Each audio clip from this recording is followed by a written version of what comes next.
The Adventures of Tom Sawyer by Samuel Longhorn Clemens. Preface. Most of the adventures recorded in this book really occurred. One or two were experiences of my own, the rest those of boys who were schoolmates of mine. Huck Finn is drawn from life, Tom Sawyer also, but not from an individual. He is a combination of the characteristics of three boys whom I knew, and therefore belongs to the composite order of architecture. The odd superstitions touched upon were all prevalent among children and slaves in the West at the period of this story, that is to say, 30 or 40 years ago.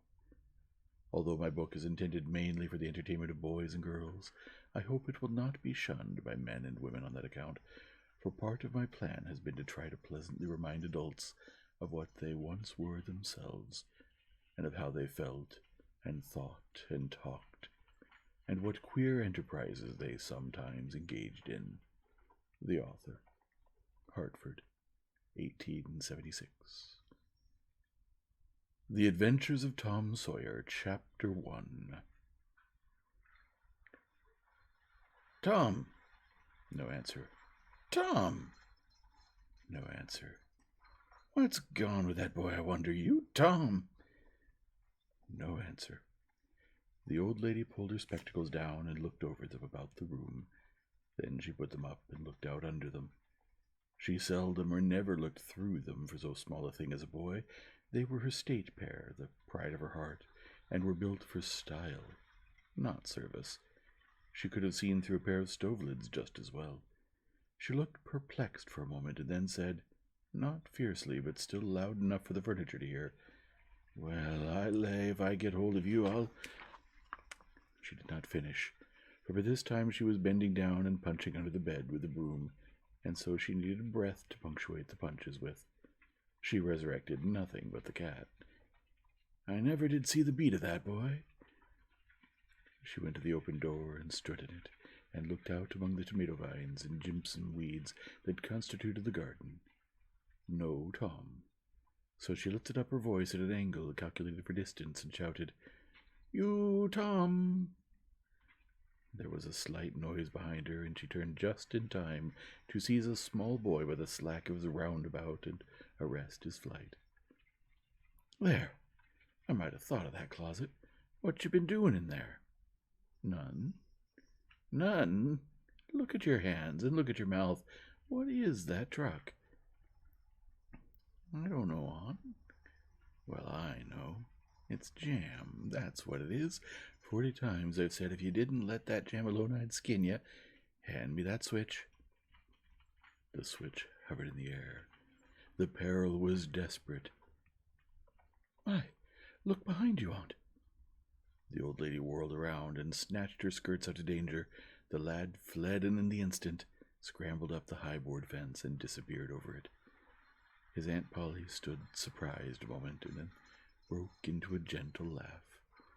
"Hang the boy, can't I never learn anything? And he played me tricks enough like that for me to be looking out for him by this time. But old fools is the biggest fools there is. Can't learn an old dog new tricks, as the saying is. But my goodness, he never plays them alike 2 days. And how is a body to know what's coming? He appears to know just how long he can torment me before I get my dander up, and he knows if he can make out to put me off for a minute or make me laugh, it's all down again and I can't hit him a lick. I ain't doing my duty by that boy, and that's the Lord's truth, goodness knows. Spare the rod and spile the child, as the good book says. I'm a-laying up sin and suffering for us both, I know. He's full of the old scratch, but laws-a-me, he's my own dead sister's boy, poor thing. I ain't got the heart to lash him somehow. Every time I let him off, my conscience does hurt me so, and every time I hit him, my old heart almost breaks. Well, man that is born of woman is a few days and full of trouble, as the scripture says, and I reckon it's so. He'll play hooky this evening, and I'll just be obliged to make him work tomorrow to punish him. It's mighty hard to make him work Saturdays when all the boys is having holiday, but he hates work more than he hates anything else, and I've got to do some of my duty by him, or I'll be the ruination of that child." Tom did play hooky, and he had a very good time. He got back home barely in season to help Jim, the small colored boy, saw next day's wood and split the kindlings before supper. At least he was there in time to tell his adventures to Jim. Jim did 3/4 of the work. Tom's younger brother, rather half-brother Sid, was already through with his part of the work, picking up chips, for he was a quiet boy and had no adventurous, troublesome ways. While Tom was eating his supper and stealing sugar as opportunity offered, Aunt Polly asked him questions that were full of guile, and very deep, for she wanted to trap him into damaging revealments. Like many other simple-hearted souls, it was her pet vanity to believe she was endowed with a talent for dark and mysterious diplomacy, and she loved to contemplate her most transparent devices as marvels of low cunning, said she. "Tom, it was middlin' warm in school, warn't it?" "Yes'm." "Powerful warm, warn't it?" "Yes'm." "Didn't you want to go in a swimmin', Tom?" A bit of a scare shot through Tom, a touch of uncomfortable suspicion. He searched Aunt Polly's face, but it told him nothing, so he said, "No, well, not very much." The old lady reached out her hand and felt Tom's shirt and said, "But you ain't too warm now, though." And it flattered her to reflect that she had discovered that the shirt was dry without anybody knowing that that was what she had in mind. But in spite of her, Tom knew where the wind lay now, so he forestalled what might be the next move. "Some of us bumped on our heads. Mine's damp yet, see?" Aunt Polly was vexed to think she had overlooked that bit of circumstantial evidence and missed a trick. Then she had a new inspiration. "Tom, you didn't have to undo your shirt collar where I sewed it to pump on your head, did you? Unbutton your jacket." The trouble vanished out of Tom's face. He opened his jacket. His shirt collar was securely sewed. "Bother! Well, go along with you. I'd made sure you'd play hooky and been a swimmin', but I forgive you, Tom. I reckon you're a kind of singed cat, as the say it is. Better'n you look. This time." She was half sorry her sagacity had miscarried, and half glad that Tom had stumbled into obedient conduct for once. But Sidney said, "Well now, if I didn't think you sewed his collar with white thread. But it's black." "Why, I did sew it with white. Tom!" But Tom did not wait for the rest. As he went out at the door, he said, "Siddy, I'll lick you for that." In a safe place, Tom examined 2 large needles which were thrust into the lapels of his jacket, and had thread bound about them. One needle carried white thread and the other black. He said, "She'd never notice if it hadn't been for Sid. Confound it. Sometimes she sews it with white, and sometimes she sews it with black. I wish to Jiminy she'd stick to one or t'other. I can't keep the run of 'em. But I bet you I'll lamb Sid for that. I'll learn him." He was not the model boy of the village. He knew the model boy very well, though, and loathed him. Within 2 minutes, or even less, he had forgotten all his troubles, not because his troubles were one whit less heavy and bitter to him than a man's are to a man, but because a new and powerful interest bore them down and drove them out of his mind for the time, just as men's misfortunes are forgotten in the excitement of new enterprises. This new interest was a valued novelty in whistling, which he had just acquired from a Negro, and he was suffering to practice it undisturbed. It considered in a particular bird-like turn, a sort of liquid warble, produced by touching the tongue to the roof of the mouth at short intervals in the midst of the music. The reader probably remembers how to do it if he's ever been a boy. Diligence and attention soon gave him the knack of it, and he strode down the street with his mouth full of harmony and his soul full of gratitude. He felt much as an astronomer feels who has discovered a new planet, no doubt as far as strong, deep, unalloyed pleasure is concerned. The advantage was with the boy, not the astronomer. The summer evenings were long. It was not dark yet. Presently Tom checked his whistle. A stranger was before him, a boy a shade larger than himself. A newcomer of any age or either sex was an impressive curiosity in the poor little shabby village of St. Petersburg. This boy was well-dressed, too. Well-dressed on a weekday. This was simply astounding. His cap was a dainty thing. His close-buttoned blue cloth roundabout was new and natty, and so were his pantaloons. He had shoes on, and it was only Friday. He even wore a necktie, a bright bit of ribbon. He had a city-fied air about him that ate into Tom's vitals. The more Tom stared at the splendid marvel, the higher he turned up his nose at his finery, and the shabbier and shabbier his own outfit seemed to him to grow. Neither boy spoke. If one moved, the other moved, but only sideways in a circle. They kept face to face and eye to eye all the time. Finally, Tom said, "I can lick you."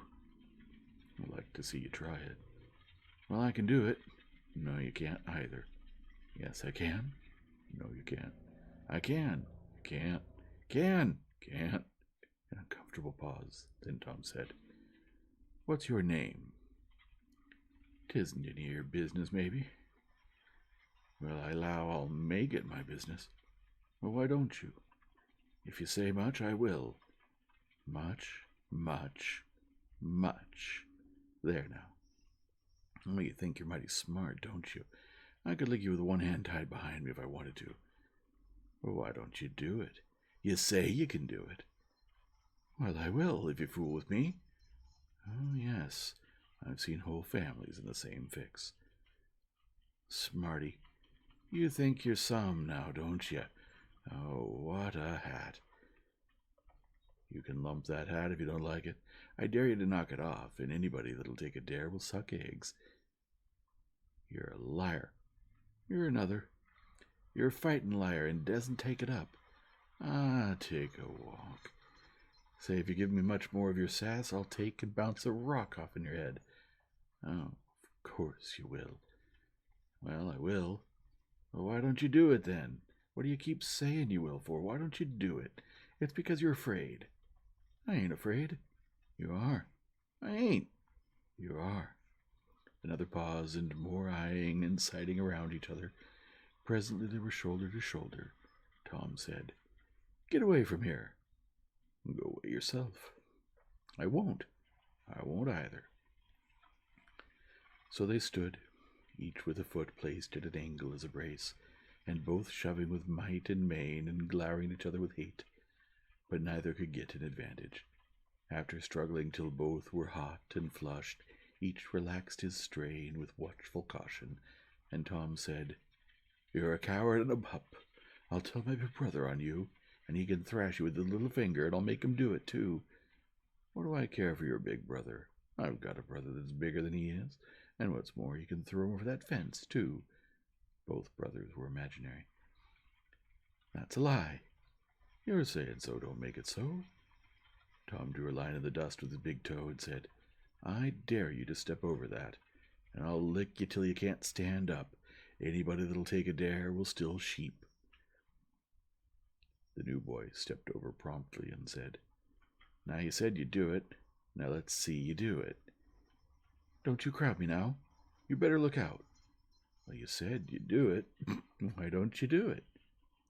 "By jingle for 2 cents, I will do it." The new boy took 2 broad gobbers out of his pocket and held them out with derision. Tom struck them to the ground. In an instant both boys were rolling and tumbling in the dirt, gripped together like cats, and for the space of a minute they tugged and tore at each other's hair and clothes, punched and scratched each other's nose, and covered themselves with dust and glory. Presently the confusion took form, and through the fog of battle Tom appeared, seated astride the new boy, and pounding with his fists. "Holler 'nuff," said he. The boy only struggled to free himself. He was crying, mainly from rage. "Holler 'nuff," and the pounding went on. At last the stranger got out a smothered "nuff." Then Tom let him up and said, "Now that'll learn you. Better look out who you're fooling with next time." The new boy went off brushing the dust from his clothes, sobbing, snuffling, and occasionally looking back and shaking his head and threatening what he would do to Tom the next time he caught him out. To which Tom responded with jeers and started off in high feather, and as soon as his back was turned the new boy snatched up a stone, threw it and hit him between the shoulders, and then turned tail and ran like an antelope. Tom chased the traitor home and thus found out where he lived. He then held a position at the gate for some time, daring the enemy to come outside, but the enemy only made faces at him through the window and declined. At last the enemy's mother appeared and called Tom a bad, vicious, vulgar child and ordered him away. So he went away. But he said he loathed to lay that way. He got home pretty late that night, and when he climbed cautiously in at the window, he uncovered an ambuscade in the person of his aunt. And when she saw the state his clothes were in, her resolution to turn his Saturday holiday into captivity at hard labor became adamantine in its firmness.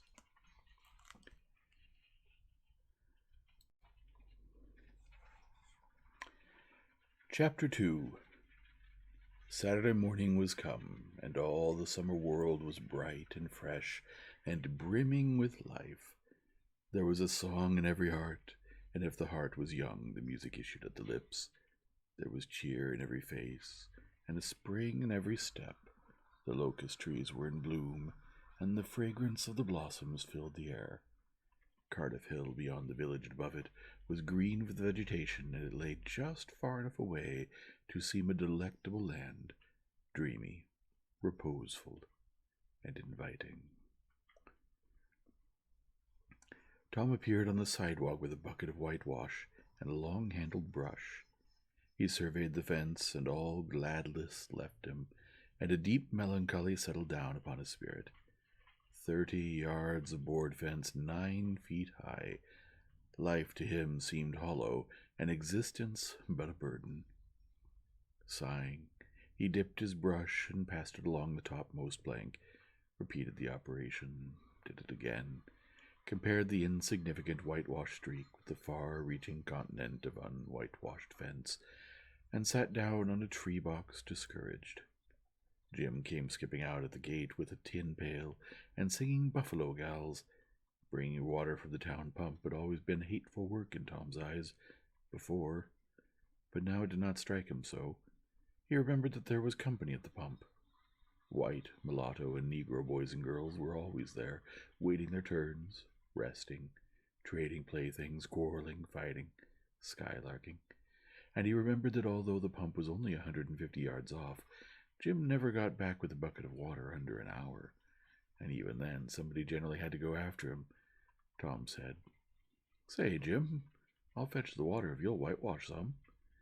Jim shook his head and said, "Can't, Mars Tom. Ol' missus, she told me I got to go and get this water and not stop fooling with now nobody. She say the spec Mars Tom going to ask me to whitewash, and so she told me to go long and tend to my own business. She lowed she'd tend to the whitewashing." "Oh, never you mind what she said, Jim. That's the way she always talks. Give me the bucket. I won't be gone only a minute. She won't ever know." "Oh, I doesn't, Mars Tom. Ol' missus, she'd taken to tie the head off me. Deed she would." She never licks anybody. Whacks him over the head with her thimble, and who cares for that? I'd like to know. She talks awful, but talk don't hurt. Anyways, it don't if she don't cry, Jim. I'll give you a marvel. I'll give you a white alley." Jim began to waver.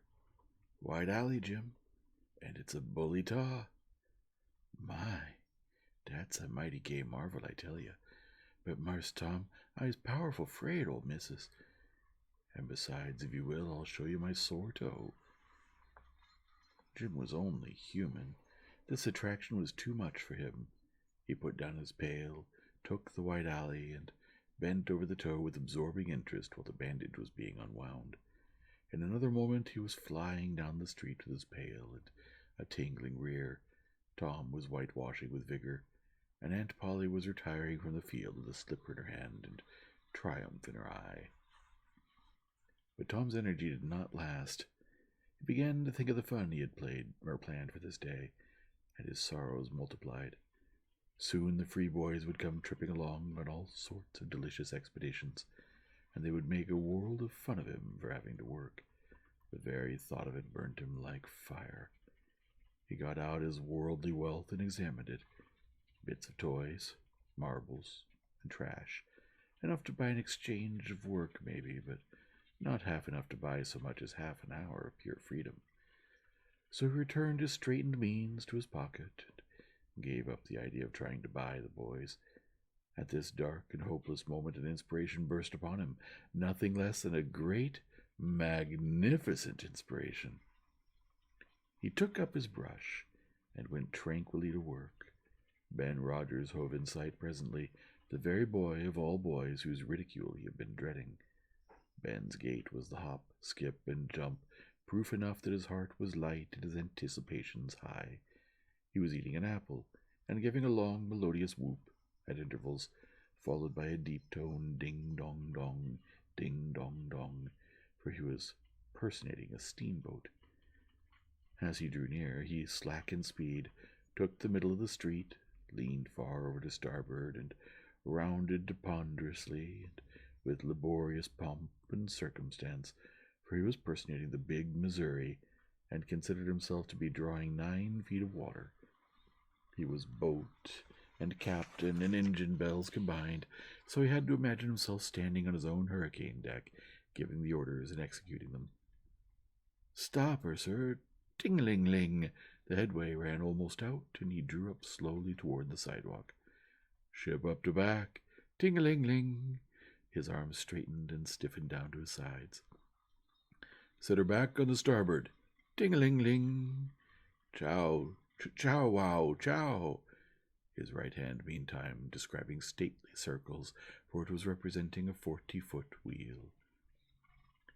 "Let her go back on the larboard! Ting-a-ling-ling!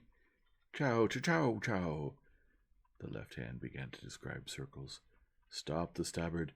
Ting-a-ling-ling! Stop the larboard! Come ahead on the starboard! Stop her! Let your outside turn over! Slow! Ting-a-ling-ling! Chow! Wow! Wow! Get that headline lively now! Come, out with your spring line! What are you about there? Take a turn round that stump with the butt of it. Stand by that stage now! Let her go! Drone with the engine, sir! Ting-a-ling-ling! Shh! Shh! Shh! Trying the gauge cocks. Tom went on whitewashing, paid no attention to the steamboat.